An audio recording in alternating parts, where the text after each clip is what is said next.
शिवाय गुरुजी। ओम नमः शिवाय। गुरुजी, योग भ्रष्ट का क्या अर्थ होगा? योग भ्रष्ट का मतलब है कि जिसने योग तो किया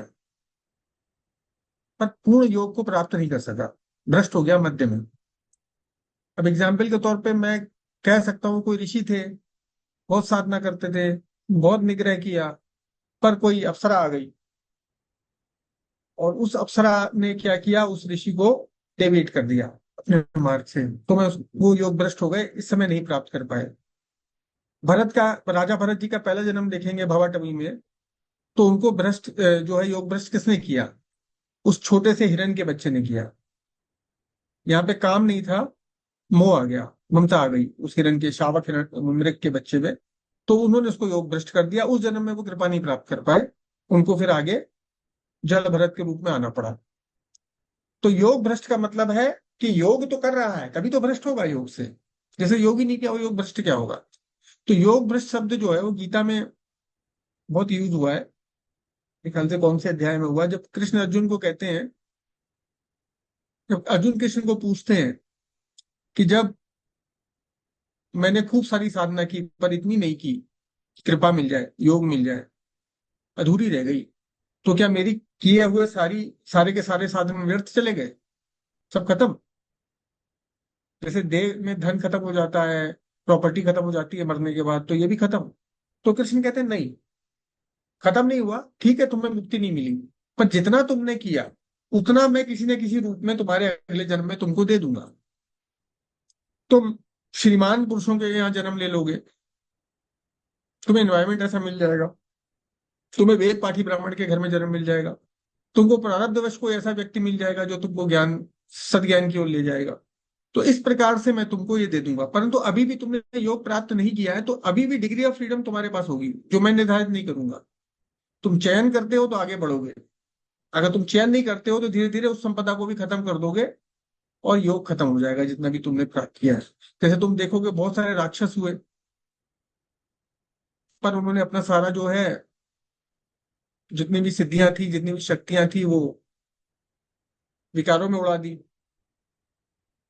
तो इसलिए जो है, जब वो अंत में गए अपने आराध्य के पास, तो आराध्य ने कहा तुम्हारा अकाउंट खाली है, तुम तो सब कुछ ले चुके हो, अब मेरे पास इसलिए आया। तो सिलेक्शन क्या है तुम्हारा, तुम्हारी संगत क्या है, तुम्हारा आचार विचार क्या है, वो बहुत महत्वपूर्ण है। कि आज के जीवन में भी योगी से होकर भी लोग गिर जाते हैं। जब तक ये जीवन है तब तक तो एग्जाम है, परीक्षा है, तो बड़े बड़े पहुंचे हुए लोग गिर जाते हैं और बड़े बड़े पतित लोग उठ जाते हैं। कोई ऐसा कुछ प्रारब्ध जाग जाता है उनका, डाकू रत्नाकर को ले लीजिए, वाल्मीकि बन गए, है ना? तो ऐसा भी होता है। या उसका क्या नाम था, अजामिल, जो भागवत में कथा आती, एक ब्राह्मण था अजामिल, वैसे तो ज्ञानी था, लेकिन एक बार की वो कहीं से आ रहा था, तो उसने एक वैश्य को एक स्त्री के साथ दुष्कर्म करते हुए देख लिया,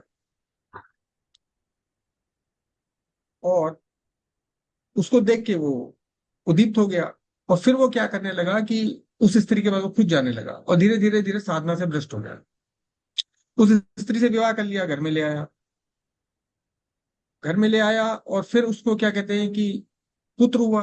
अब नारायण की साधना की थी उसने इतने दिन पहले, तो अब नाम पूछा गया तो कहीं ना कहीं से पुराना जाग गया कि नारायण रख देते हैं। नारायण का भक्त तो था ही, कि नाम क्या रखे, तो नाम तो नारायण ही याद आया। ये भी तो दैव कृपा है, कुछ और भी याद आ सकता था, रावण भी याद आ सकता था, हिरण्यकशिप भी याद आ सकता था, कुछ भी याद आ सकता था, शंखचूड़ भी याद आ सकता था, लेकिन उसने नारायण रखा। और धीरे धीरे धीरे करके उसका नारायण में बहुत मोह हो गया, और जब वो जाने लगा तो घबराने लगा। घबराने लगा तो उसने किसको पुकारेगा, जिसमें सबसे ज्यादा समय दिया होगा, जिसमें सबसे ज्यादा मोह होगा, क्यों हिमांशु? तो उसने नारायण नारायण का नाम लिया। नारायण का नाम लिया तो यमदूत खड़े हुए थे, उन्होंने कहा "ये तो नारायण को बुला रहा है, तो नारायण भक्त है"।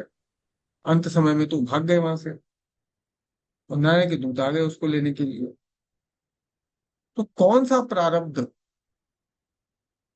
किस कर्म को काट दे, कौन सी आज की क्रिया, इतना सा बचा हुआ था अजामिल का, इतना सा, और वहां वो पतित हो गया, उसको भी नहीं ज्ञात था।